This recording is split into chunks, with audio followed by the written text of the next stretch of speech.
Okay, good evening, everyone, and welcome to the last of the Wicn lectures for this season. Our speaker, Dr. Guillaume Thierry, is a bit of a man of mystery. As much as I can tell you about him right now is that he got his bachelor's degree from Lyon, his master's degree from Lyon, his PhD from Toulouse, and he's married and has 2 little children. Other than that, he likes to keep all of the things he's doing as a scientist a big secret until he shows you up on the screen tonight. So without too much more explanation, Dr. Thierry.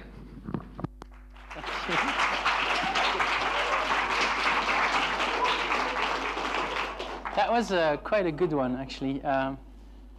With respect to the content of this talk, where indeed discretion is probably one of the lines to take in the context of the talk I'm going to give today.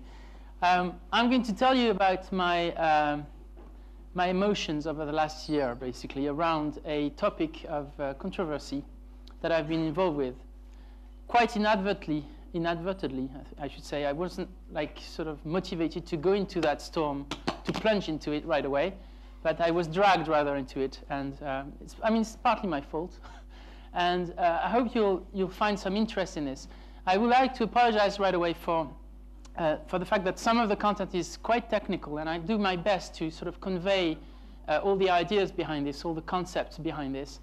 I would like to invite you to interrupt me, to stop me in my tracks if you feel that some of these things that I say are too complicated or not very clear. I'm really happy to rewind and explain again if it's not clear. Okay, so without further introduction, what I'm going to do first is very shortly, very quickly give you an idea of what the technique that's at the center of this talk is, which is called event-related potentials. Because if you don't understand that bit, it's going to be very difficult for you to follow the rest of the talk. Okay, so what are the principles of event-related potentials? Event-related potentials is the technique I use here in the studies that are related to this talk. And basically, event-related potentials, as their name indicates, is a relationship between an event, something that's happening, and that can be a face, for example, presented on a screen. It could be any object, really, visual object presented on the screen. Or a word, for example, words that vary in terms of their concreteness, in their emotional valence, their lexical frequency, that is how frequent it is in the language, all aspects of measurements. And it can be sounds as well, such as, for example, environmental sounds, like bird sounds. And of course, it can be both at the same time. That is an image and the sound together. I was supposed to scare you to death. I know it doesn't work, but it doesn't matter. The idea is just that you understand the idea that you can present all these events either separately or together. And this event, this thing that's presented to the observer, to the participants, evokes some activities in the brain. Now, it is important to understand that the brain, our brains, are active at all times and doing a lot of different things. Basically, they are generating signals about what we hear, what we think. We're storing information in memory, and all that generates activity. Now, all these activities are mixed together. And if you measure them using what we call an electroencephalogram, there is a machine that puts we put electrodes on the scalp, and we measure the activity, the electrical activity on the surface of the scalp. That relates to the activity of the brain, indeed. But it just gives you a global picture of this activity. And it's not possible to go and pick the part of this activity that relates to specific stimuli or events. So the event-related potential methods basically consists of averaging pieces of recording. So imagine you have little bits of recordings that we call epochs that have been recorded in response to a stimulus. So imagine like a beep is presented regularly to a participant. And this is the activity of the brain of one electrode to the beep. And as you can see, these activities from one trial to the next are very different. And that's because this activity contains probably the activity relating to the beep, but also activity relating to lots of other things, such as attention, emotion, storing of information, perception of other effects in the environment. Now, to enable you to extract from this the information that's relevant to the stimulus, the simplest way to proceed is really to do averaging. And that was a suggestion made by basically Hans Berger in the 1920s when he recorded the response of the brain from one electrode of his son.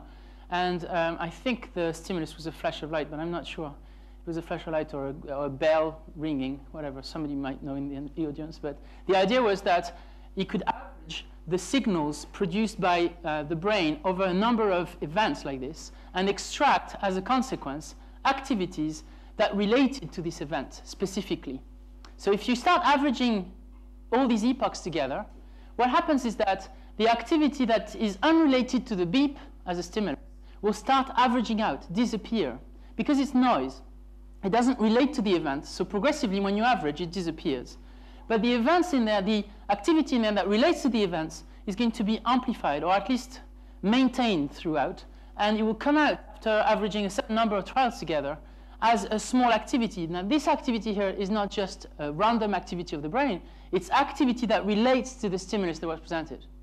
And this is what an event-related potential is. Basically, an activity of the brain that is measured on average after a number of stimuli have been presented. I hope that's fairly okay. Now, this contains information because it's specific of the stimulus or the conditions of the experiment, whereas everything else, all activities that don't relate to the stimulus have been basically faded out. Okay, and now we can go to the core of the topic of today. There has been a huge amount of studies that have looked at the processing of the face, not only in ERPs, in event-related potentials, but also in many other domains, simply because the human face is such a special stimulus. It's such an interesting stimulus. It's probably one of the very first things we see, actually, when we are born. The first thing we see is someone bending over saying, hey, hello. And also there's the issue of people coming from different orientations, meaning that you probably don't see them in a very sort of, stereotactic frame like a normal, standard, prototypical angle, but rather a variety of directions. But the face is something that you're going to be exposed to very early on. And you know how important the face is in social interactions, and there's no need to demonstrate this. It's an obvious thing that the face is a critical stimulus in the environment. So the question of how we process it and what in the brain might be special about it is a very interesting one. It's been studied in different ways. Some of you might have heard about prosopagnosia, a condition in which a lesion in the visual system leads to a lack of recognition of the ability to recognize faces, whereas other objects can still be recognized, like animals or man-made artifacts. So there seems to be a relationship between the brain, structurally, and the ability to recognize faces. Also in brain imaging, in neuroimaging, it has been shown that the face, the fusiform cortex, which is a portion of the inferior temporal lobe, basically on the left and the right in the middle, is supposedly very involved with visual recognition, and in particular the right one would be more important for recognizing faces as compared to other objects. But in ERPs, the main evidence that's been given as an index of specific face activity in the brain is called the N170. So the N170 basically is a negative peak of activity that peaks at around 170 milliseconds after stimulus onset. So let me explain. That sounds really technical jargon, but what it is basically you present an image, and 170 milliseconds down the line, that is about a fifth of a second, you get a peak of activity that responds more to faces, in theory, than anything else you can present to the brain. Isn't that interesting? You have, if you have a criterion to detect what the brain has been seeing in that condition, basically. And here is an example of a figure taken from a paper by Etienne Taylor in 2004, which shows you the kind of comparisons that have been made to look at the face response in the ERPs. And here you have a series of mushrooms, series of flowers, houses, inverted faces, so in faces which are presented upside down, which is a classical condition in these experiments. Here you have the equivalent faces shown right way up. Lions, tools, road signs, and textures. Now, if you do a search in one of these scientific databases, you'll find at least 120 papers in really well-recognized journals that claim that the N170, this peak, this negative peak, is sensitive to faces more than anything else that you can present it. And so that's it. And also, it's been shown with MEG, magnetic techniques, that you have the M170, which is so the equivalent of the N170, that also peaks bigger for faces than everything else. Now, let's just look very quickly at the results of this type of studies, and I'll take this study that we just saw as an example. You can see here the series of all the categories I mentioned earlier, and you can see here, this is time zero, this is when the stimulus is presented, and unfolding from left to right is the activity of the brain. It's what we call the event-related potential, the ERP. Now, what you can see is that the activity of the brain here is larger, around 170 milliseconds, for two categories, the blue line and the red line. And these two categories are upright faces and inverted faces. For every other stimulus presented, there's just a pile of colors here, of lines, that don't seem to respond anywhere as strongly as the N170 responds. I hope that's clear to everybody. Now, note that something strange is happening here is that when the faces are inverted, that's the blue, dark blue condition, you can see that the N170 is actually bigger and also delayed. It's slightly later, and it's also bigger even than the response to faces, which in itself is questionable. Because, of course, if something is very big when it's a face as compared to everything else, well, that's to say that possibly an inverted face looks more like a face than a face itself, right? Do you see my reasoning here? There is a question here. However, there's a delay, so you would say, okay, well, maybe something's happening about the effort of the system to recognize a face. It's struggling a bit more, so it generates more activity, but at the same time it's delayed because it's struggling, right? I'm not going to go into that debate because that's not my duty to explain that. But anyway, there's an issue here. I would like also you to note something, and that is that the P1, which is the peak that precedes the N170, or P100, that is the positive peak that is just at 100 milliseconds after stimulus onset, seems to be also increased for faces as compared to other stimuli. Can you notice that? And that's one of the studies, many studies have shown that, but not in a consistent way, at least not as consistent as the N170 business. Now, if I take two electrodes that are right at the back of the head here, on the electrode cap, like right here, O1 and O2, occipital 1 and occipital 2, you can see that you still find this N170 effect, but also the P1 effect is even more prominent. And clearly, the P1 is significantly different for faces, even though somehow this is largely overlooked in the literature. But I'll go back to this in a moment. And then comes the shock of my little story, really, for me, is when I came across this figure of E.T. and Taylor in 2004. I looked at the figure 4 of their paper. And you have to realize I wasn't reviewing that paper with the idea of sort of building a new experiment here. I was just reviewing the literature because we had a paper with Paul Downing in the department worked on. And I thought I have to familiarize myself with the literature because I have to. It's the only way I can write something sensible. But this figure just had a sort of striking effect on me because I looked at this and I thought there is a real problem here that needs to be addressed. And let me explain what it is. This is a figure in which the authors have got the ingenious idea of averaging all the stimuli visually that they're using in the experiment. So if I go back for a second, remember these are just samples of the different categories used, okay? So imagine there were 50 images of mushrooms and 50 flowers and so on. And what they've done in this figure here is they've averaged all the images together. So as if they were printed on a film, and they had piled them up and lit them from behind to see what the average, the global image looks like, if you want. Why is this an interesting idea? Well, as a matter of fact, if you remember what I said in the first part of my lecture here, Eventrelated potentials are precisely that. They're an average response of the brain over a number of trials.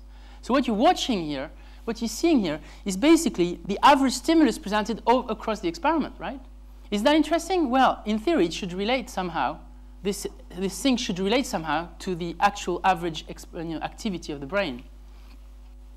Now, what you can see here is that you have a blur of gray, blur, blur, blur, blur, blur, blur, and for a face, you can see a face, right? I think everybody can see a face here, and you can see an inverted face for inverted face condition.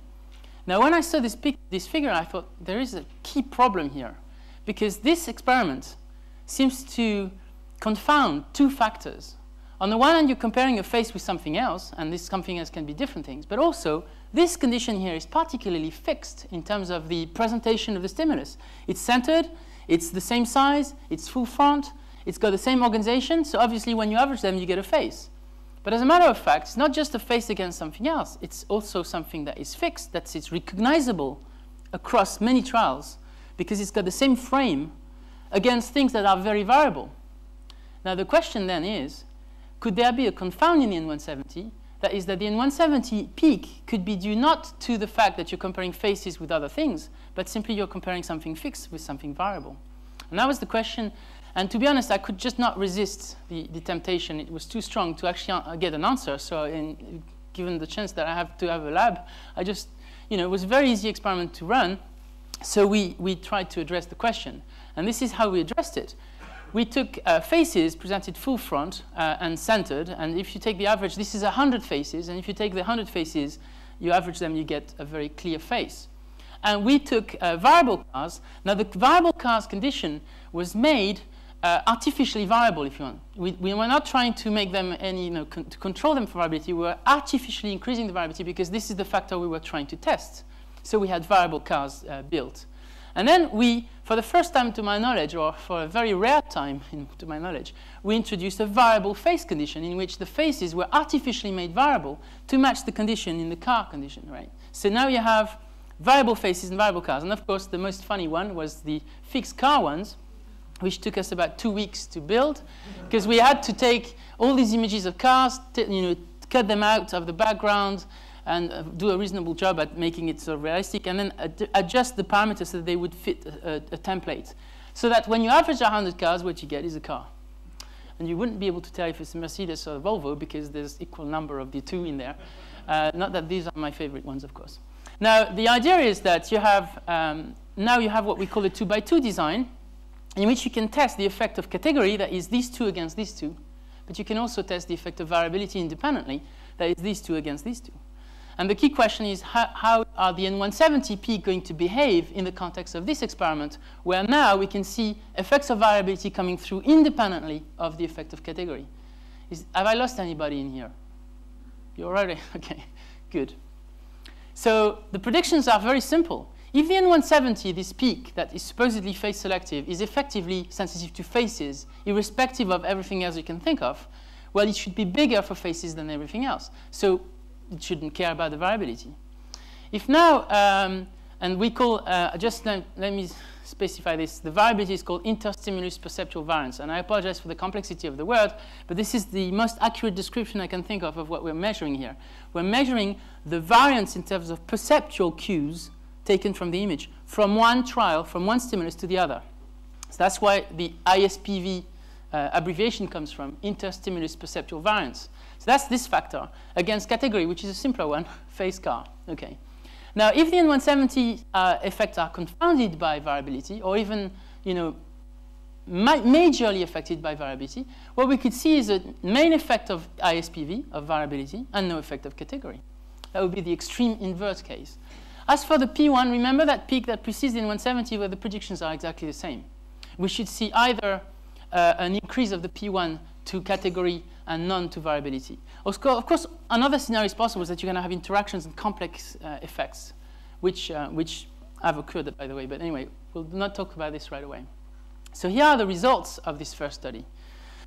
And I can tell you that when I opened up the results on my computer screen, I was almost scared. I mean, I was just thinking, this is just completely impossible. It's exactly the opposite of what the literature predicts.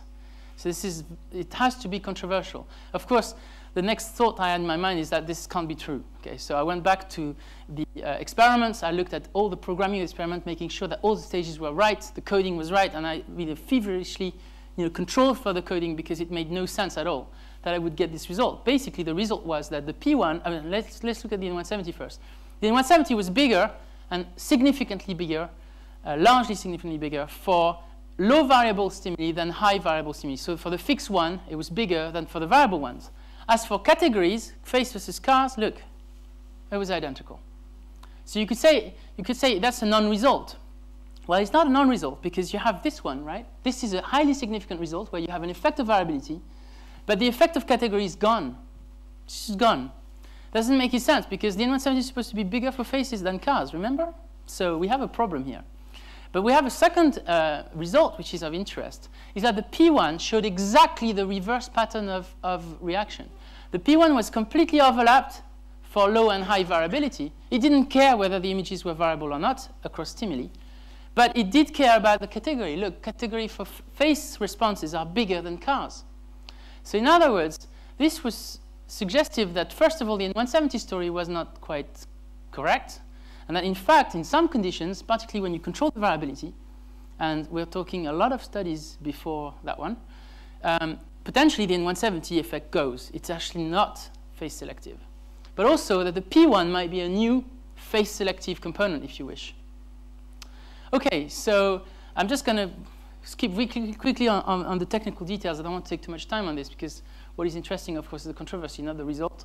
But just in a nutshell, this is a very, statistically, it's a very robust effect. It's not like, we're talking 28 subjects tested in this experiment and 100 trials per condition. Now, this is more than double what you normally need to establish a fact that can be generalized from. So it's really, really robust data. On top of that, the analysis, and trust me, I want it to be robust here. It's no problem, given the controversial potential of this data, I had to make sure that the data was very strong, if you want. And I used mini RP amplitudes, which is a bit technical, but the idea is that if you just measure the peak of an activity, if you just rely on the peak here, okay, this peak can vary from individual to individual and from condition to condition more than the average amplitude of the signal over a period of time, which for technical reasons is much more reliable. And I can't get into the details, but if you have questions at the end, I'm very happy to respond to them. The idea is that using min amplitudes is much a more robust value and very unlikely to move randomly, if you want. And finally, we used a lot of electrodes because the more an effect is measured on a large number of electrodes and is significant, the less likely it is that you've observed something that is punctual and that could appear in some subjects and not others. This has to be basically there for everyone to be able to be valid. Okay, and so the result basically tells us that in 170 might not be phase selective after all, a claim that is very dangerous to make, especially when you title your paper like I did. I'll get back to this later. I must admit, this is probably my single most catastrophic error. The P1, on the other hand, is category sensitive and is not sensitive to variability, which is very surprising because the P1 is thought to be an index of what's happening in the visual cortex, like a sort of low-level response of the brain. And it should be affected by low-level visual perceptual things. But it's not here because the low variable one and the high variable condition were very different in that respect. The P1 is not affected by that. And the P2, we don't even mention it. Now, before I go on to the controversy, I just want to tell you that we had 4 reviewers on that paper, and they were not giving us an easy time by any stretch of imagination. They were really tough, actually. And they wanted to, none of them believed us on the first round. And they wanted more additional evidence of different sorts. Now, some of these points they made were absolutely 100% correct, and here is a list of the most important ones. They said, well, is it really a matter of variability or is it a matter of symmetry? As a matter of fact, if you remember the 4 categories I showed you, the faces and the cars on top were symmetrical, yes? But the others were not because they were varied in different ways. You could see the cars from different angles and the faces also from slightly different angles. So there was a covert manipulation of symmetry in our study. And the issue is it just variability or is it also symmetry? And that's a very good question. The second question was, is this influenced by object identity? Now, what is object identity? Well, the faces and the cars we use in the fixed conditions were not the same exactly as the one we use in the variable condition. And possibly the fact that we've changed the nature of the objects, their identity overall has changed in 170. So they were not discussing the fact that we had an effect here. They were trying to work out what the origin of the effect was, which is perfectly appropriate. And of course, they wanted to know if our P1 category beautiful effect, oh, look, that's the P1 now, that's phase selective. Yeah, well, wait a minute, show us a new category that works the same, and then we'll believe you, because of course, faces and cars, I'm not going to get into the debate whether a car looks like a face or not, but they wanted to see it with another type of category to make sure that this was actually an acceptable contrast. And this is what we did, and we did it that way. So we presented faces presented from profile views and butterflies, which is a new category now, presented from a profile view as well. And we used the exact same images as above in the variable conditions. So basically, now we address all 3 points that we've seen before in one experiment, hopefully. Indeed, there's no symmetry here. All the conditions are asymmetrical. So if symmetry plays a role, it's not going to affect this result. Second, we used the exact same objects in the 2 conditions, except here we changed eccentricity, size, and height-width ratio. So we had a manipulation of the objects, but they were all variable, but not in the way that they changed the object itself. And finally, we had a new category come in, the butterflies, which arguably don't look like faces and are not cars. It's just an argument. OK. Now, I'm not going to show you the results because it's not really interesting. It's basically a replication of experiment 1. So in essence, we replicated the results. And at this point, two reviewers say, OK, that's it for me. I'm giving up. And then the two others give us a run for our money. But then eventually, it went through. So what is the conclusion, the technical conclusion of this? Well, the phase specificity selectivity claim about the N170 should be revised because, as a matter of fact, for upfront stimuli, right way up stimuli, phases do not systematically elicit an N170 that's bigger than other categories because in the case of this study, where variability was controlled, the N170 selectivity is gone through the window. So what it tells us also, and that is the much more important claim here, is that any study that compares images in a sort of the same kind of design must control for variability. And I've just opened the Pandora's box here because there's so many studies that actually didn't really control for interstimulus perceptual variability. Or on the other hand, more specifically, never reported controlling for it, or never reported anything about it. And that is a key problem here. And also it applies to fMRI also, which is another technique, which is basically a brain anatomy based technique. And this has consequences because the way a stimulus is presented in one trial affects the way a stimulus is processed in the subsequent trials. And if that variability effect has an effect effectively in the process of processing the data, what you get is potential effects in your imaging as well. So both are impact that need to be considered. There's a lot of questions that remain unanswered, and we're going to give a full list. I just want to go straight into the controversy now. It's about time. Half an hour. Good. OK. Now, my paper was published on the 1st of April, 2007. Would you believe this? I didn't choose the date, I can tell you. Yeah. OK, so it came out on the 1st of April. On the 4th of April, I received a letter through the editorial team at Nature Neuroscience saying that basically we were completely crazy, that it was absolutely wrong, that we didn't know what we're talking about, and it was extraordinary that this paper had been published. And these were the reasons. 3 pages of them, and the authors were Shlomo Bentin, a very respectable man who I admire a lot, who's basically the inventor of the N170, if you want to call him like this, and also has been trained as a tank commander in Israel.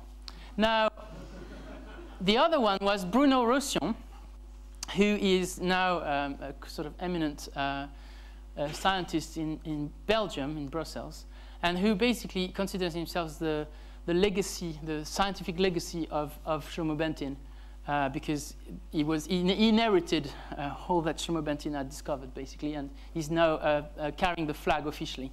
So I got the first attack right from the usual suspects, the right candidate.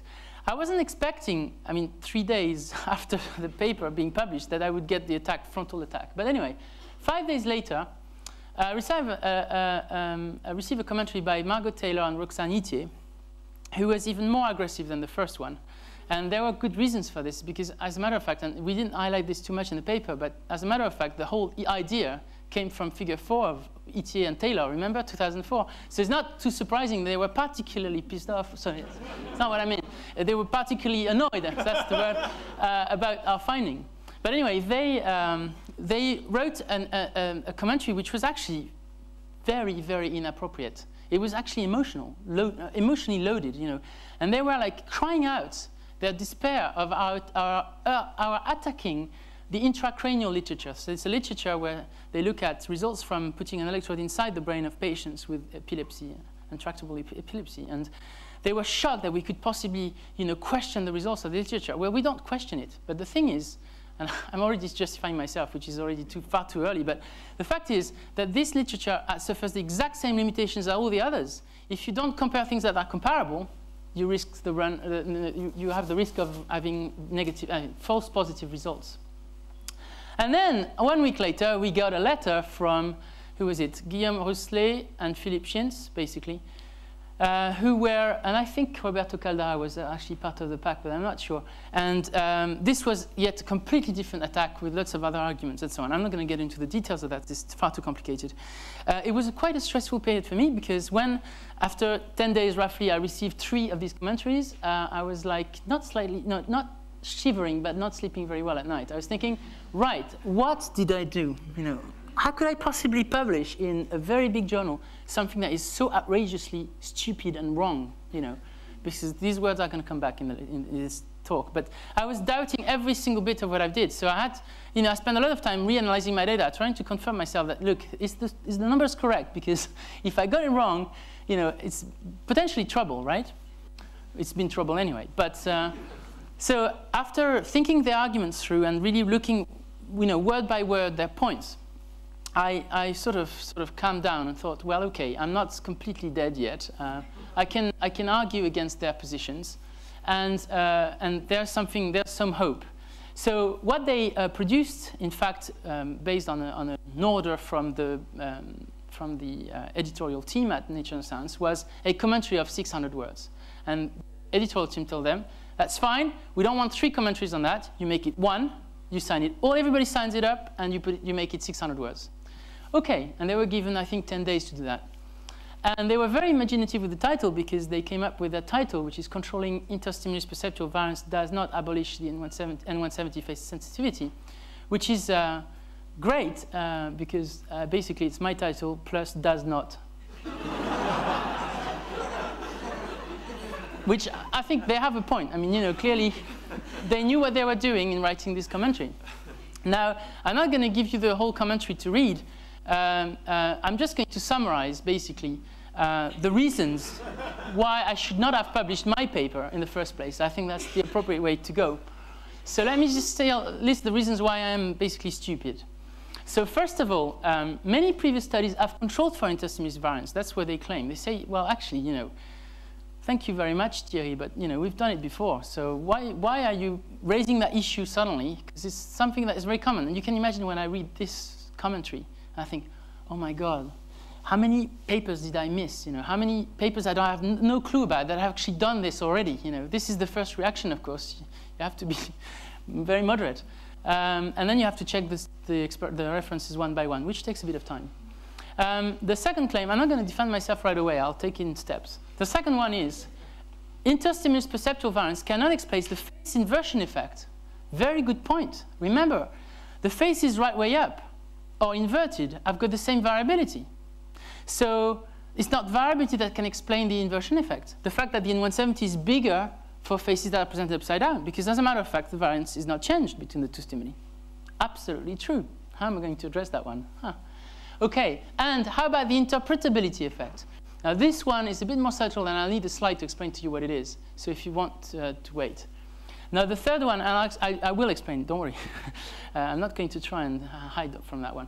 The interstimulus pixel-wise correlations do not correlate with N170 amplitude. Now, this is a nightmare. I'm not going to get into a deep explanation of this today, because it's very technical.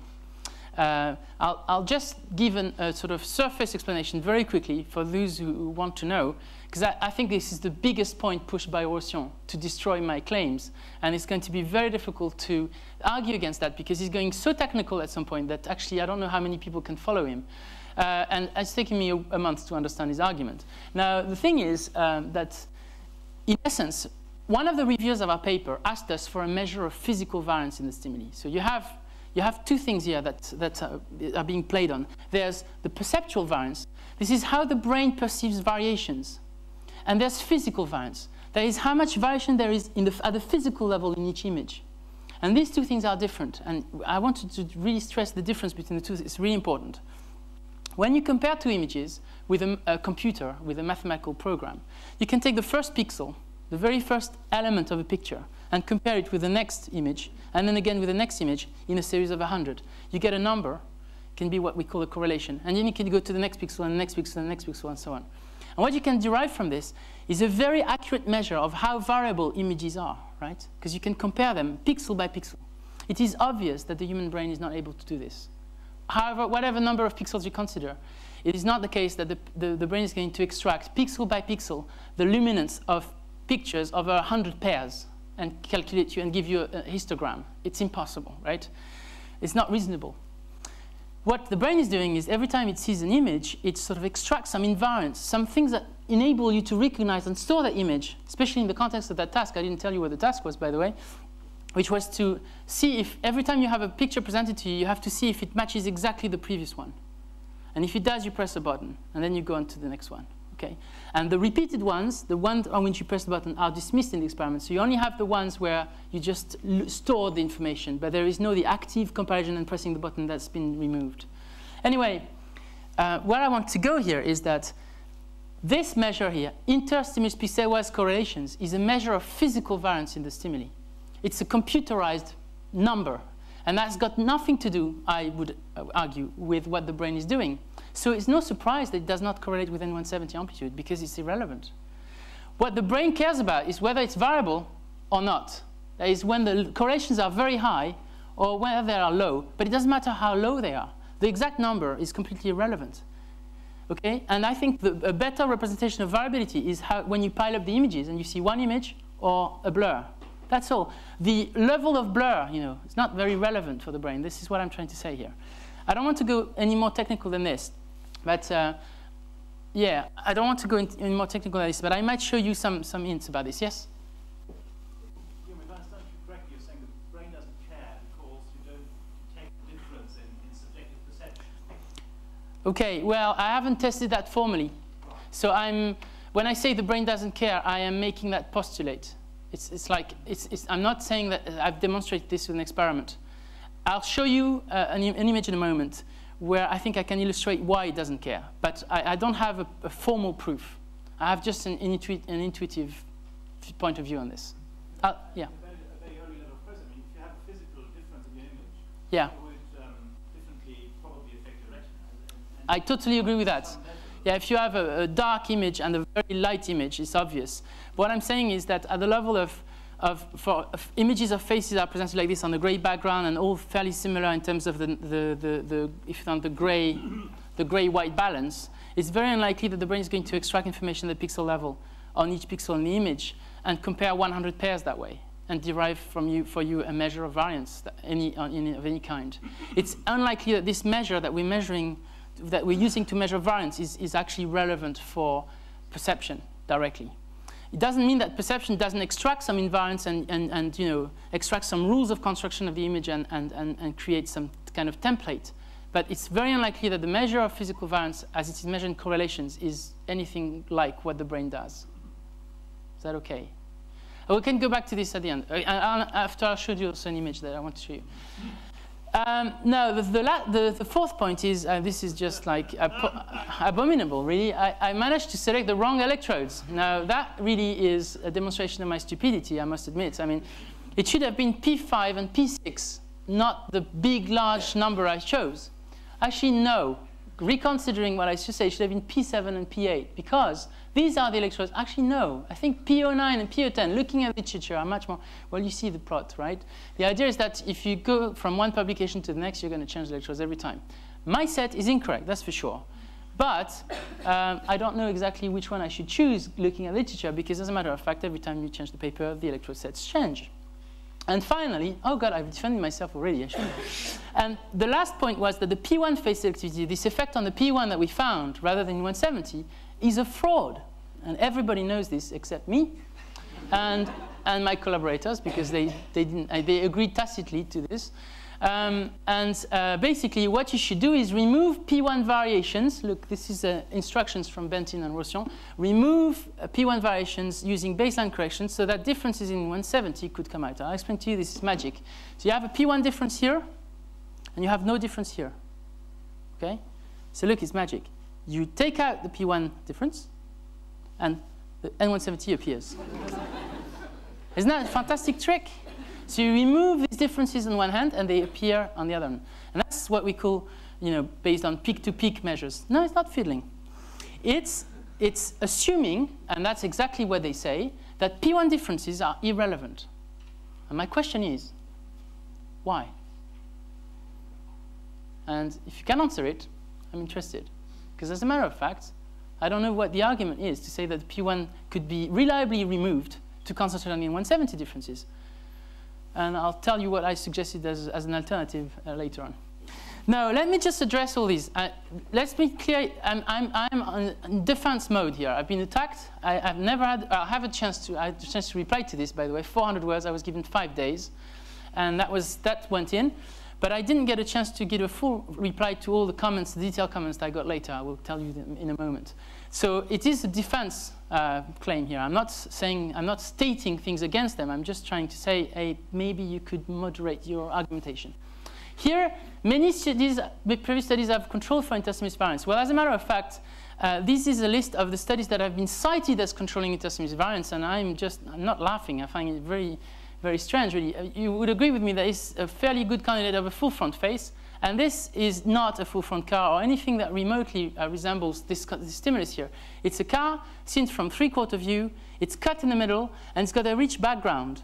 Now, that's all I've got. You have to understand, if you look at the methods of this paper, this is the first paper on IN170, by the way, 1996 by Benton. This is the discovery of IN170. And if you look at this, I mean, this is all we have. We don't have a method section explaining how variable the images were. We just have one example of a stimulus. That's it. But based on that example, these are real stimuli used in experiments. There must be a problem in terms of the controlling of the variability. And of course, these are control conditions which has basically randomly broken down images made from these. Now, if you look at Clara et al., you can see that the same problem appears. And you see, oh, familiar stimulus here. I've seen this before. And you see that they're all members of the same mafia because they borrow stimuli from one another.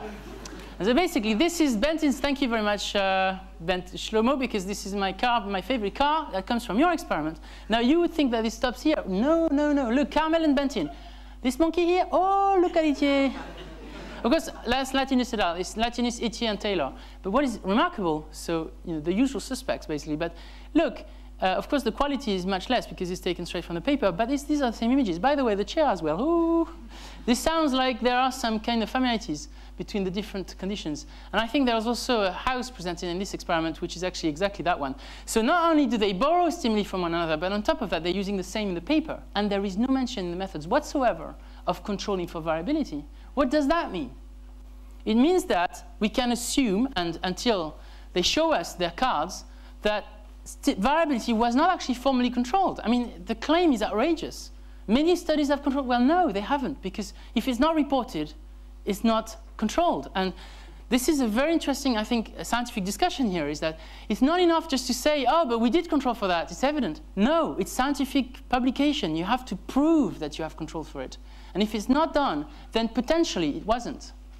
And you're going to see that we've seen a lot of experiments coming out now that were previously published that were controlled, suddenly, but because they have gone back to their stimuli and they've calculated. But of course, the only one, there are about 4 or 5 that have been presented.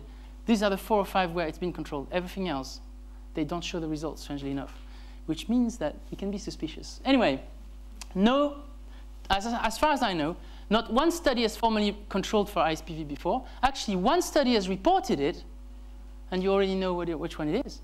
It's Etier and Taylor 2004. And of course, in that one, it was a problem. So this is not going to alter the conclusion here. And also, I want to say that lots of studies have manipulated other factors that we didn't test, like symmetry, implicitly. Look at the car and the face. They're not oriented in the same way. What is the effect of symmetry on the IN170? I don't know it. No one has tested it. So potentially, there is an effect there. What about stimulus integrity? The stimuli, when they are complete or when they are not complete, that can affect the IN170, and you'll see that it might well, indeed, at the end of this talk. Let me just talk about the second point, which was cannot explain the phase inversion effect. And the phase inversion effect, that's absolutely correct. And actually, we tested it. We did the experiment with inverted faces and cars, inverted faces that were fixed and variable, and cars that were fixed and variable. We didn't find the inversion effect for cars. We found it for faces only. It doesn't mean that there's not another category of objects out there that could be affected by inversion. We don't know it because it's never been found yet. I have ideas about this, but I haven't tested them yet. What I can tell you is that it's inappropriate to say that ISPV doesn't account for it because I never tested it for it. I'm not making the claim that the inversion effect is explained by variability. I'm just seeing that when I control for variability for upright faces, I don't get any phase selectivity effect, which is what's been claimed in the literature for 120 papers over the last 10 years. So that's a very specific claim I am attacking, not the inversion effect per se. The other one is the interpretability effect. That is a very smart study conducted by Shlomo Bentin, I really like this study. I think it's very clever. He presented 2 dots like this in a block. Then in another block, he presented 2 dots in the middle of that face. And then in the third block later, he presented 2 dots again. And he finds that the N170 is almost identical to the face one when you present the second set of dots. But when you present the first dots, it was almost nothing. That is remarkable. So in other words, when you present 2 dots in the context of a face, and then 2 dots again without the face, you get a full-blown N170 because the brain is somehow trying to match a face over these 2 dots. It's considering them as eyes rather than just 2 dots, right? Isn't that amazing? Now, how do I account for this? I don't have a clue. How does it work? What I can tell you is, on the other hand, is that if I take 2 little squares here, and I show you the face of the car with 2 little squares, and then 2 little squares again, what happens? You want to know, right? Me too. I haven't done the experiment yet. But there is no reason why this effect, basically matching of a complete template around an object that's been extracted from a global picture, is selective to faces. As long as you don't test this with another type of object, you will never know if it's face selective. This is not an appropriate source of evidence for face selectivity because it has not been tested with other objects than faces. In other words, it works with faces and it's beautiful. What about boats and cars and other things and pigeons and okay. Anyway, you've got the message. So it does not account for other effects, and we never claimed it does. It is not an issue. We just show a new factor that is important to control for. We're not saying that it accounts for everything that the Earth has been creating since. It would be too wonderful to have only that under one factor. Okay, now to the really complex one again. It's the interstimulus pixel-wise correlations. Again, I'm not going to spend too much time on this because it's really complicated. But these are the correlations that were measured. These histograms show you how variable the stimuli were in different conditions here. Low variability and high variability. And as you can see, the correlations were higher for low variability than high variability. But the numbers here are not important. And I'm not going to get into the great detail of explanation about this, but I just want to show you that I was really aware when I submitted that paper that this could be an issue. That people could say, hey, your correlations here, they don't actually relate to the N170 amplitude. So why, your claim is wrong? So I put a sentence in here, which is really important. These correlations provide a quantitative measure of overlap among images in each condition at the pixel by pixel level, but may not, and I was cautious here, I just don't know, but may not index information psychologically relevant for object recognition. Okay, so I did put that right in the original paper that I didn't think that these values, these numbers here, actually related directly to the N170 amplitude. You would think it's not, it seems to be complicated and really unnecessary. This is where the biggest attack on my result has been made, because this is the only chance for Rossian, going at that level, to make it really sort of doubtful. I just want to illustrate to you why interpixel correlations just don't matter whatsoever. And this is my attempt at doing this. This is a face, original face. Imagine I take this face and I change the eyes. So this is the same face here, but I've changed the eyes, okay? And this is the same face, I've changed the nose here. And this is the same face, and I've changed the mouth, okay? There is a visual noise that is really random dots of black and white overlaid on these images.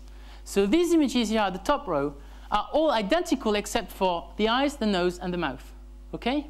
If you compute interstimulus pixel-wise correlations, these correlations I was talking about between these images here, is going to be extremely high for the high, because this dot here is exactly the same as this dot here, and it's the same as this dot here. Okay, so when you go from one image to the other here, you have a very high level of correlations, except for the regions where the eyes are, the nose, and the mouth. Everything else is going to be highly correlated. Okay, so these are high correlated images. Now on the low row here, do you see the same face? Good for you, it is the same face. But the random noise has been changed. So in other words, the pixel correlations for this is virtually zero, because all these images are completely different at the pixel by pixel level. Now, I don't think you would agree, you would argue, sorry, I hope you would agree, but I think you would argue that the N170 is going to be sensitive here between these different faces. It would be stupid a claim to make. It's obvious that it's the same face, because the stuff that's on this noise, visual noise that is physically there but perceptually irrelevant doesn't affect the N170. Do you understand my point here? So here, correlation 0, here correlation 1. And the N170 is going to be insensitive. So making the claim that these correlations have an impact is ridiculous, because that's not the point. The point is that you see a face and you actually extract some things about this face that you can recognize from one face to the next. Okay. So indeed, interstimulus pixel-wise correlations do not correlate with the N170 amplitude, and we don't care, because it's got nothing to do with the topic of the paper, actually. He selected the wrong electrodes. This one is going to be sorted very quickly. They told us, basically, that it should have been P7, P8, P09, and P010 we should have looked at. Either of the two pairs. Basically, we received orders from our commentators to where to look. So what we did is we gave them P7, P8, P09, and P10, and we analyzed it, and we replicated exactly the results of the paper. So I think that's sorted. It's just exactly the same story. So when they take their peak of our electrodes, we get the same results, which is quite reconforting. Now, the last one is P1 phase selectivity is a fraud. Everyone knows this except Thierry. And you remember this issue of taking off the P1 to get the N170 appear. Why? Because P1 effects, they're low-level stuff. We don't care about them. So if you take them out, suddenly the N170 is going to come out. Well, that sorts you out, except that there is no scientific justification for not correcting the differences in the N170 range and look at P2. Okay? Because I can carry on like this. I can say, I can declare, I consider N170 differences to be low level. I'm going to remove them and look at what's happening on the P1, on the P2 down the line, and say that, look, phase selective effects appear around 250 milliseconds. How boring is that? So late. Okay? And why is that a big story? The thing is that there is these assumptions in scientific approaches to problems. Sometimes scientists just believe that there's something that is so fundamental it cannot be just discussed. It's just happening. It's a postulate, but it's so evident that we don't discuss it. Well, I don't think it's evident that the P1 should be a low perceptual effect. Of course, I shouldn't, and there is a very specific reason to this. If you take a chimpanzee and you test them in a laboratory, and you show them visual scenes, natural scenes, with an animal appearing, and they have to release a button when they see an animal in there, they will respond in 140 milliseconds. Okay? And if you do that with a human being now, you ask them to release a button as fast as they can when they see a human in the natural scene, they will do this with a reaction time of 150 milliseconds. Now, can you explain to me how this monkey and this human can release the button at 150 milliseconds when the peak that is going to detect the presence of a physical entity that is an animal or a human peaks at 170 milliseconds? In other words, they're responding before they know, actually. It's impossible. And this is a well-established literature. It's not like, of course, it's different from the literature that face experts have been looking at. So as a matter of fact, it's much more coherent that the P100 detects category effects, can tease out an animal of the scene, and then you got 40 milliseconds to actually program a response and execute it, which is compatible with biology. This is about the time it takes to actually execute a response. So in fact, it's just so obvious that it's the P1 where things happen, or even before. I'm not excluding potential earlier effects. Potentially ERPs are too slow or not accurate enough to actually get the effect earlier. But as a matter of fact, in 170 is just, God, it's too late. Okay. Now we go to the core of it. I've got another 5 minutes, or something like that. Good, because that's where it becomes really, really nasty. You've been all waiting for this, right? I had to keep this for the end because it's the biggest part. This, ladies and gentlemen, is figure 1 of the commentary by Bentin and Rosion in Nature Neuroscience. And, sorry, Bentin and Rosion. Okay, now, these are the 4 categories that they presented in a study by Rosion in 2000. So it's a study that's 7 years old, or 8 years old now. And they show you here the different categories, and, incredibly, look at the level of overlap between the different stimuli. They were perfectly overlapped. Not surprising that they show me that data set, because in that data set, the images were highly overlapped, indeed. Now, I would like to draw your attention to this, which is the key graph here, which shows you the amplitude of the N170. So the bigger the bar, the biggest the N170, and to these different conditions here. And what you can see, if you just look over that graph too fast, you might notice that the faces generated the bigger N170 than everything else. It's quite clear on this, except you're missing what we call error bars. I don't know if you've heard of them. People are quite keen on Nature Neuroscience on error bars, but strangely enough, this figure doesn't have them. I'm not going to comment on the lack of error bars. That would be a bit wasting time. But if you look carefully, you have 2 conditions here, greebles I'm not going to start defining what they are. It would be a nightmare. And houses which are asymmetrical. Do we agree that they are asymmetrical? They are not symmetrical. And look, strangely enough, the N170 is smaller for these two. But I haven't done well, I have done a study on symmetry, but I haven't published it, so I'm not going to comment on that. I'm just going to gracefully discard. Don't mind, because I don't think we can actually comment on that. They're not directly comparable because they are asymmetrical. What is comparable, surprise, surprise, is full front faces with full front cars. That is much more our game because we did use this stimuli. So let's look at that. And when we resume the graph to this, and you'll ignore the correlations because we addressed that already, let's look at these two bars here. Arguably, faces in this task, in this condition, generated bigger N170s than cars. Do you agree? This is in direct conflict with our study, except no error bars. So what do? You go back to the original paper. Rossian et al. New Report 2000. This is the paper from which this data is extracted, and you read in the discussion. Post-hoc t-test confirmed the larger amplitude for faces than all other objects, p equals 0.003, although the N170 to faces was not significantly larger than for cars. This, ladies and gentlemen, is a published lie. In fact, these two bars here are not different. This one and this one. Okay, it's 0.0059, you know. It's borderline, but it's not significant in the original paper. They published this in Nature Neuroscience, telling us implicitly, of course they don't, put a big mark of it saying this is bigger than this and this and that. But as a matter of fact, putting that graph on is quite clearly a declaration of war. Because it's saying that this implicitly is bigger than that, but it's not. It is not significant. In other words, this is a non-result. It's actually strangely resemblant to our results, that there is no difference between these two, even though they do look different. Okay, now, how about that one? The first sentence of the discussion of Rossian et al. 2000. The first observation of our study is that the N170 is not at all specific to faces, as it has been claimed in previous reports. This is Rossian himself 7 years ago. Not bad, right? And look at this.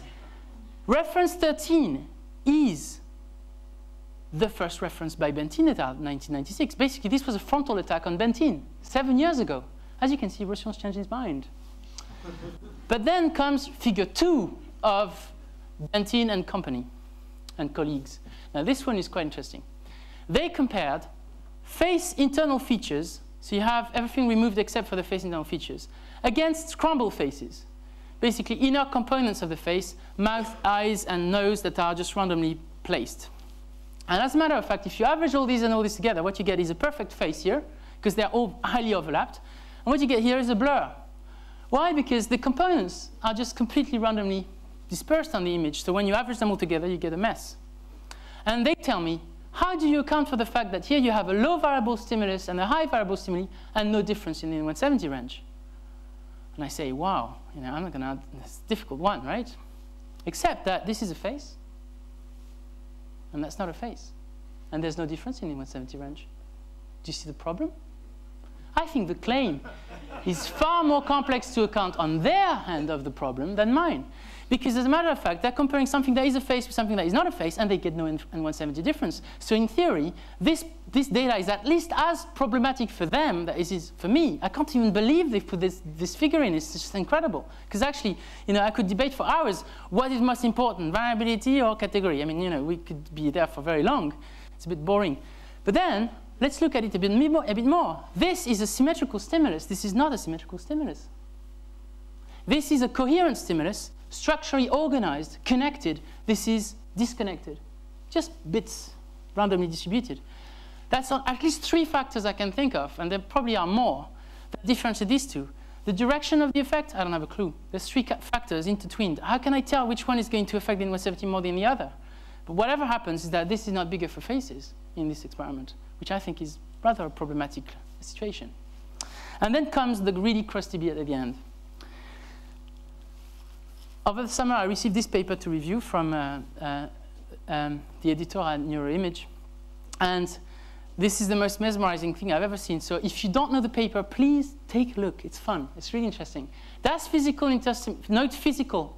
Note the drop of perceptual. Perceptual has disappeared. It was perceptual originally, but it's now physical. OK, fine. Change the term. No problem. He's changing the term, so of course he can attack it much more efficiently because he's defined it himself. Does physical interstimulus variance account for early electrophysiological phase-sensitive response in the human brain? 10 lessons on the N170. In other words, I'm God, I'm going to explain to you how it works now. It's about time that everybody knows that the truth is revealed. Can I just note that I'll show you the original title of the paper in a second. Now, this is the abstract of the paper by Rossian. This is Rossian, this is my #1 enemy in the world. Rossian and Jacques is postdoc. And this is the abstract of the paper. Now, I want to highlight some effect because I've never seen this in any paper. And this is public knowledge. Everybody can access an abstract. You don't even need to subscribe to NeuroImage for this. Here we claim that this physical variance factor is ill-defined by Thierry et al. And cannot account for previous observation of a smaller N170 amplitude, etc., etc. Okay. We demonstrate that the absence of N170 effect in the study of Thierry et al. Is due to methodological flaws, that's bad, in the reported experiments, most notably measuring the N170 at the wrong electrode sites. Okay. That sounds familiar. But then, the best one I kept for the end, it's actually at the end. Here, by taking Thierry et al. Study as an exemplar case of what should not be done in ERP research of visual categorization processes, we provide clarification of a number of methodological interventions. That is extraordinary. As an exemplar case of what should not be done in ERP research. I mean, what an honor. You know, I feel really so privileged that actually I can put forward a case for what actually is the exact bad example. Just don't do what Thierry et al. Done, and you're going to have a good paper. That's extraordinary. This is published in NeuroImage only very recently. Now, what is exactly meant and not meant by interstimulus physical variance, as you can see, the whole perceptual aspect of it, which is of course much more important, is concentrating on the correlations. You can see them already coming in. Because what is important here is perception, perceptual aspects of the processing, not physical differences between the images. But by changing the name of the factor, oh, you can go for it. You know, it's completely true that physical variance is not important here, because that's not what we manipulated. But even better, you have the original title here of the paper, which was 10 lessons on E170 from an unfortunate publication. I think and that's all on the same page, by the way, so you can imagine this sort of impactful first page of the paper. Clearly, he wants my skin. Now, this was originally in the title of the paper, but the editor requested that it be removed at the second round. So we only have 10 lessons on E170 left. I'm just very sorry about this. Anyway. I've shown you a sort of overview of all the comments that we had before were exactly the same as the one that actually Rossian and Jacques are pushing for. 25 pages, 17 figures. Thank you very much. Now, I was supposed at some point to give a reply, and that privilege was taken away. It's a bit delicate to tell you why. I mean, especially if Steve down there is recording me. But anyway, because you know, my life is on the line. But basically, the editor on NeuroImage, who I will not name, managed to be the editor of the paper, the reviewer of the paper, and the only other reviewer of the paper. In other words, and I was the other one. And he told me basically, you can make comments on that paper, but if I disagree with them, I'm just going to remove them. And the paper is very likely to be accepted anyway. So basically, like official bullying, basically. Because being the editor and the other reviewer and being favorable to the paper, you know, you don't need to make the mathematics for very long that it's going to be accepted whatever happens in the world, right? So I didn't have much chance to modify it. And at some point I asked, you know, can I submit a reply and so on? And say, absolutely, just decline the review and submit a reply. The problem is they forgot to tell me that the editor, was supposed to invite me. And strangely enough, I never received the invitation. Anyway, to conclude this talk, and I don't mind, I don't care actually, because I don't want to get into a situation where it's a discussion. It's much better to publish some data. I'm just going to show you a bit of more data that's interesting. The single most problematic issue, there's only one that really, it boils down to one in the paper of Rossian et al., in Rossian and Jacques. They publish in that paper I've just shown you a data set, which by the way is in preparation. I don't know if you imagine. It's not published data. It's data that they are acquiring now. And they publish the results, and we don't have access to the methods. And it's a review paper. I mean, this is bad scientific practice, but I'm not going to get into this. They show us this result here, where they presented faces and cars and get a bigger N170 to faces. But this time, of course, they control for everything according to our scheme. So here is the kind of stimulus they presented, faces and cars, full front, very resemblant to the Rossian et al. 2000 paper. And what they found is clearly a bigger N170 for faces than cars. Significantly bigger. Now, this is extraordinary. They're doing this study again, and now they're finding the difference that we didn't find. And when I say we didn't find, we really found nothing. And they found a big difference. how do I reconcile the two in my head, you know? Thinking, it's just impossible. I looked for this for hours, thinking, this is the single point of disagreement we have, is that we made the same experiment, we got different results. How is that possible? Well, looking at this, I thought, hey, but wait a second. These are not the same stimuli as the one we used. These are faces without the neck, without the ears, without the hair. And actually, the outline is artificial because they've been cut out, right? I thought, oh, come on, don't be, be serious. It's impossible. This has had an effect. It's impossible that cutting out the face of the head would have actually increased in 170. It makes no sense, right? Well, fine. We'll know if we test it. So that's how we did it. We presented the full front faces and full front cars, and we cut them. Because we want to know. To be honest, I asked Clara Martin to do this study in Lyon, and she didn't want to do it because she's been a bit traumatized, like other of my co-authors. But I told her, I don't really care. I don't give a damn about Rosion. I want to know if cutting the face out, and that's a rough cutting procedure here, but I had to do this because I wanted the cut to be the same for all the faces, by the way. Remember variability, so we want to reduce variability. And so I cut out faces and cars out of their hole to see if I would get in this 2x2 design an effect of cutting the face out. And these are the results. This is the result that you just saw here, Rosion and Jack, N170. When you have the cut faces and cars, look, difference. You take the complete, they go.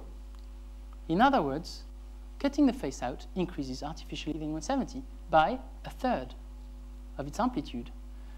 Now, this claim, or this data set, is far more damaging than the one I previously published, because Rosion's study, all 30 of them use cut faces. And whatever you compare it with, you're in big, big trouble here, because none of the comparisons are valid. Now, not only because of variability for some of the studies, but now also for the fact that the faces were cut out. And when you cut out the faces, you increase artificially the 170 amplitude. And this is significant interaction, by the way. Now, we replicate almost perfectly the data, not quite perfectly, but almost. And the difference goes for full front. This is a replication of our study previously, and that's a replication of Rosion. So in the same data set, we have the two results effectively. That is a problem, I think. Thank you for your attention.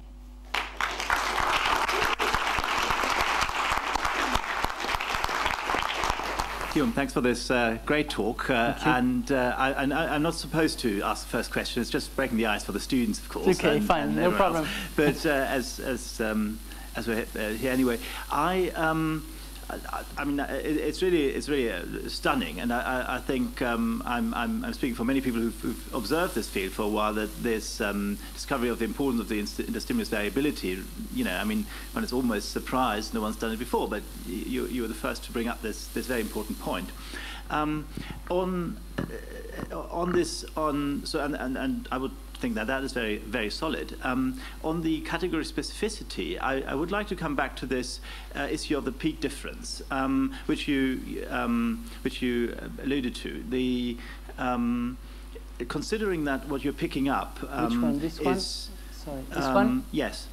For example, yes, on your lower point, you're showing the P1 effect, which I agree is very interesting and independent value, but you dismiss the argument that there is still an N170 effect, because if we were looking at the difference between the P1 and the N170, there would be a phase selective effect. There would be.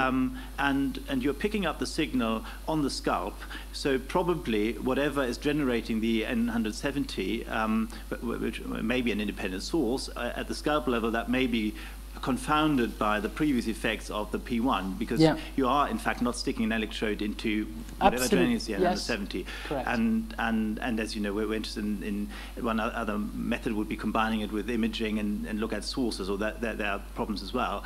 That may be actually an interesting avenue, because I don't think, can you? I mean, if you were to say there is a difference, you can't completely dismiss that, can That's you? absolutely true. I mean, effectively, what basically what David's point is that whatever has contributed to generate this has influenced the results here. So effectively, there could be more activity going on in the phase condition than the car condition here, around here, and that would be masked by whatever has basically happened at the P1 stage. Now, the only response I have to this is, of course, ERPs are not the right technique to address the issue. I think One, of course, way is to look at mean amplitudes, okay? And that helps because fundamentally between 2 points in time, arguably the contribution of all the generators that are active in the scalp, in the brain, are going to be contributing to the overall power. Even better if you take it over a number of electrodes. But one way to go would be to use MEG, I think, because MEG allows you to have a fairly good localization of the sources, as you know, much better than ERPs because you have a depth contrast, basically. The sources on the surface being more active than the source in the depth. And fundamentally, if you could do this virtual electrode technique, which is to basically, from MEG signals, reconstruct the activity in different parts of the brain, that would be very informative with respect to this, because you could compare the activity, for example, from the inferior temporal lobe to the lateral occipital sort of structures to see what the contribution of these two to these signals are. But I don't think ERPs are going to be the best technique to tease these issues apart. But if you take everything at sort of at a surface level, okay, the claim I'm trying to argue against is that whatever you present to the brain, the N170 peak is going to be bigger for faces than anything else. That's the only claim. I'm not going beyond the point of that issue. This was what was claimed, literally in the papers, and I disagree with that. There are conditions under which faces don't elicit a bigger peak than other objects, and meaning that this peak is not a sufficient, I would say, marker of face selectivity. And I'm not necessarily saying that the P1 is the best marker in the world. I don't know. But I observe that it is clearly salient. It's clear that faces, however you control them, will never look the same as a car, right? They're not the same thing. They're different materials, different things. So however much you control for them, they'll be always perceptually different. And this might account in part for the P1 independently of category effects. However, I have an idea on how to address this. And I think the best way, if I ever do this, because of course this was my first and last publication on faces, as you can imagine. Whoever I address it, you have 11 experts who are all against me. So it's going to be very clear the outcome of the submissions in the future. But one option would be to present face and cars morphed from one to the other. So you had a 100% face, and then 90% face, 10% car, and going into a car. And what you could do is now look if the amplitude of this peak here correlates with, or on the opposite sort of effects. That this is really a car, it's lower, and when you see things that's really a face, it's bigger. Basically, if it responded to the morphing in a sort of predictive fashion, it would be a very strong indicator that it is a category effect in the P1. Okay. So that would be a way of trying to address it, but... I just wanted to ask, why did the authors of the original study that cropped the face, why did they do it in the first place? Did they give any justification when they compared the cropped face with a full car, as it were? That's a good question. There has never been, to my knowledge, a sort of clear justification. There are some, in the introductory part, and sometimes the method section, the argument was that the hair can be hiding some facial features, of course, if you have hair hanging across your face, but also that it's not part of the face proper. And I fundamentally disagree with this, because I think that when you recognize, it's a very classic effect. You have someone with long hair like yourself, and they come in the office one day after a radical cut, and I do that sometimes, you struggle to recognize them. It's not obvious that it's them still, because the hairdo and what they wear generally, actually, even that, is part of their identity, and this is how you recognize them. But is it part of the face itself? That's a debate, because here we're testing category effects. We're not looking at recognition, all right? We're not looking at how you identify an individual, but how you categorize an object versus another. And clearly, they chose a type of stimuli which is unambiguously a face, but maybe too unambiguously a face. There's part of the noise that you find in everyday interactions with faces that's gone here. And that purification has an impact. We've measured it. We don't know what it means. We don't know whether the N170 should be bigger for cut face. Note that something that's been extensively studied is the response, the N170 response to eyes only. And it's almost as strong as the response to faces. But this time, it's not as, I don't think it's stronger, to my knowledge. Maybe someone else knows better. I don't think it's stronger than one-to-face, but it's almost as strong. So it's not increasing. Suppressing everything by the eyes is not suppressing, it's not increasing the processing, but it at least is, you know, as salient as the whole face. How is that possible? When I think what you've lost and what you've gained by taking the eyes out is compensated, if you want. Because the eyes are definitely the most important part of a face. That's been studied extensively and demonstrated. If you take them out, the 170 just vanishes. So they're really a critical part of the face. However, so you do, if you concentrate all the attention on the eyes, you gain, if you want, some relevance. But at the same time, you've lost all the details of the facial features. So I think there is a bit of a balance between the two here. Thank you, Marius, for a wonderful talk. You've spoken, I suppose, a bit about politics as much as you have about the science here this evening. So my question is, why, given that most scientists are pretty smart and that we are trained to be seeking truth above all other things, and that we use objective measures to evaluate things and seek control in the way in which we investigate the world, why is it possible to see so much bias when looking at the same sorts of evidence? Okay, well, thank you for that question. It's the best one I could possibly get. I have a view, of course, of this because I've been dreaming of it at night. I think, again, I'm trying to defend myself, but I think that's the only thing I'm in position to do here. I think fundamentally, what I've done a big mistake. I've made a big mistake, basically. What I've done is, I thought I was after a really interesting finding that was a methodological question that will have consequences in the field, and hopefully it will have some. At the same time, I didn't realize that obviously every person who's built up their entire CV with publications which didn't control that factor, where it was critical, are being attacked personally. And I mean, that's very clear in Rossian's case. And Shlomo Bentin has dropped, well, he hasn't dropped his case, but he's come out of the picture slightly, and he's in the background. I can explain you all the political story behind this. I'll tell you, that's a fun anecdote. So what happened is that Bob Raphael, as it happens, who's our very own neurologist, Bob Raphael in the department, is a friend of Shlomo Bentin's, believe it or not. And so Shlomo Bentin was CCing his communication with